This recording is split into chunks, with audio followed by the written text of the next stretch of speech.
अगर तू नहीं बोलेगी तेरे भैया को मार दूंगी बोले। अरे कौन मैम है? ज्योति शर्मा, मारूंगी और जेल में डाल दूंगी। अच्छा, ज्योति शर्मा के द्वारा बोला गया कि यदि आप ऐसा नहीं बोलेंगे तो आपके परिवार को नुकसान पहुंचाएंगे जी, ऐसा बोला गया। तो उसके बाद उन्होंने ऐसा बयान दिया जी। क्या बोले हो? कि मुझे जबरदस्ती ले जाया जा रहा है। छत्तीसगढ़ के दुर्ग जिले के मामले में आया एक नया ट्विस्ट, जिसने न केवल स्थानीय प्रशासन बल्कि पूरे देश को सोचने पर मजबूर कर दिया। तो कैथोलिक ननों को कथित तौर पर धर्मांतरण के प्रयास के आरोप में गिरफ्तार किया गया, लेकिन अब इस केस में एक महत्वपूर्ण मोड़ आया है। एनडीटीवी ने ये बात बताई कि पीड़ितों ने साफ साफ कहा कि दोनों ननों पर लगाए गए आरोप पूरी तरह से गलत और उन्होंने किसी भी तरह का दबाव या जबरदस्ती नहीं की। इस वीडियो में हम आपको सुनाने जा रहे हैं वही अहम इंटरव्यू जो इस मामले की हकीकत को उजागर करता है। एक लड़की है जो उस पूरी घटना इंसिडेंट्स में शामिल रही है, उससे हम बात करेंगे और जानेंगे क्या कुछ मामला था।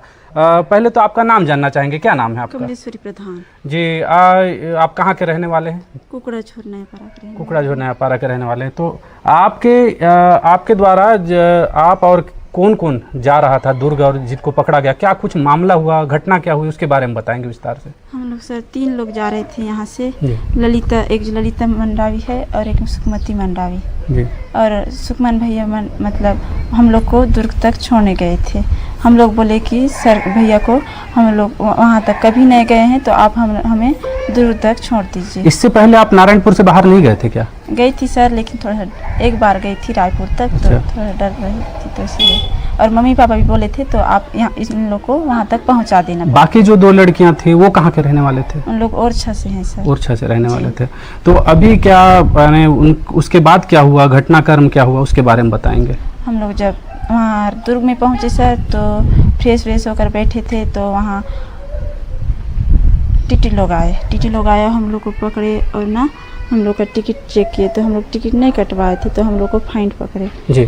तो फाइन पकड़े, हम फाइन वाइन दिए और वहाँ से निकल रहे थे और उसी समय बजरंग दल की एक सर आए जी।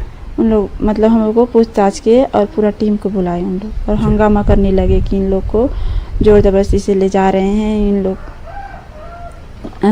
आपके साथ के लड़कियां ऐसा तो नहीं बोले कि हमको जबरदस्ती जोर जबरदस्ती ले जाया जा रहा है? एक बोली सर, उसको ना मतलब मैम ना उसको बहुत डांटे और ना बोले कि अगर तू नहीं बोलेगी तेरे भैया को मार दूंगी बोले। अरे कौन मैम है? ज्योति शर्मा, मारूंगी और जेल में डाल दूंगी। अच्छा, ज्योति शर्मा के द्वारा बोला गया कि यदि आप ऐसा नहीं बोलेंगे तो आपके परिवार को नुकसान पहुंचाएंगे जी, ऐसा बोला गया। तो उसके बाद उन्होंने ऐसा बयान दिया जी। क्या बोले हो? कि मुझे जबरदस्ती ले जाया जा रहा है। जबरदस्ती ले जाया जा। फिर आगे क्या हुआ, घटनाक्रम क्या हुआ? उसके बाद वो बहुत रोने लगी सर, मुझे झूठ बुलाया गया बोल के बहुत रोई सर। और उसी रोने का भी लोग बोले कि रो रही है, नहीं जाना चाहती है तो रो रही है बोल के बोले सर। बहुत डरा धमका रही थी और भैया को भी बहुत मारे हैं सर और सिस्टर लोगों को भी बहुत गंदे गाली दिए सर। हम लोग को भी बहुत गंदे गाली। आप लोग से मारपीट भी हुई? जी, मेरे को 2 चाटा लगाए सर। कौन मारा? ज्योति शर्मा। अच्छा, तो बजरंग दल के कार्यकर्ताओं द्वारा मारपीट की गई आपसे।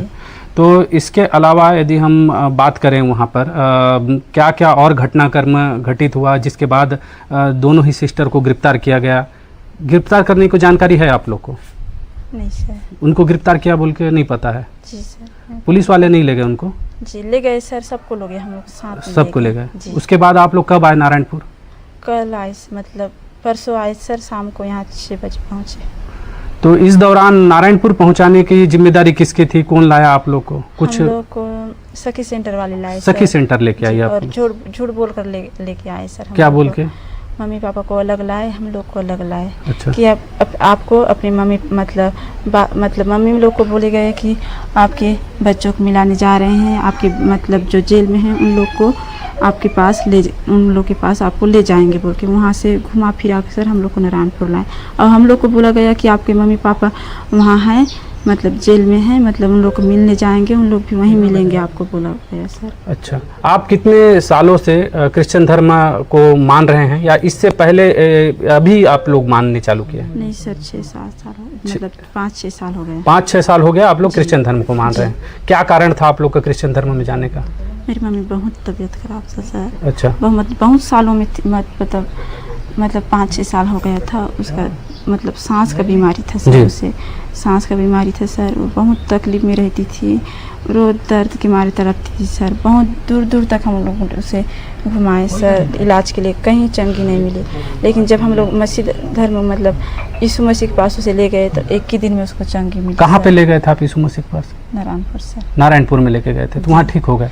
कोई जी। दवाई वही नहीं खिलाया गया? कुछ दवाई नहीं सर। अच्छा, तो आप लोग मेरे को ये बताएंगे कि जो नन के ऊपर आरोप लगाया जा रहा है कि उनके द्वारा जबरन धर्मांतरण करने की का कोशिश किया जा रहा था, आप लोग को मानव तस्करी का जो उनके ऊपर आरोप लग रहा है, क्या सही है क्या? नहीं सर, सब गलत है।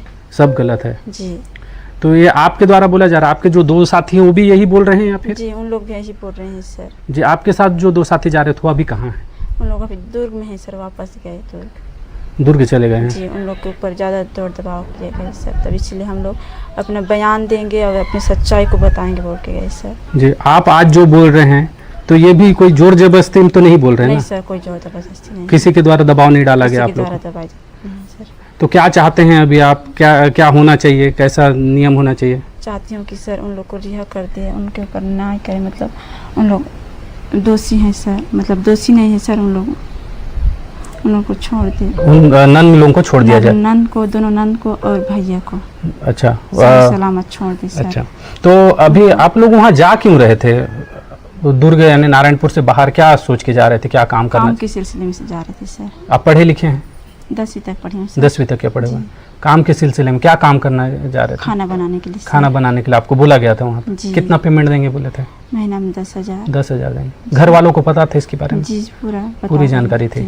बाकी जो दो साथ में जा जाने रहे थे वाले भी माँ के साथ बात करके गए थे? जी। जी। तो आपके परिवार में कितने सदस्य हैं अभी?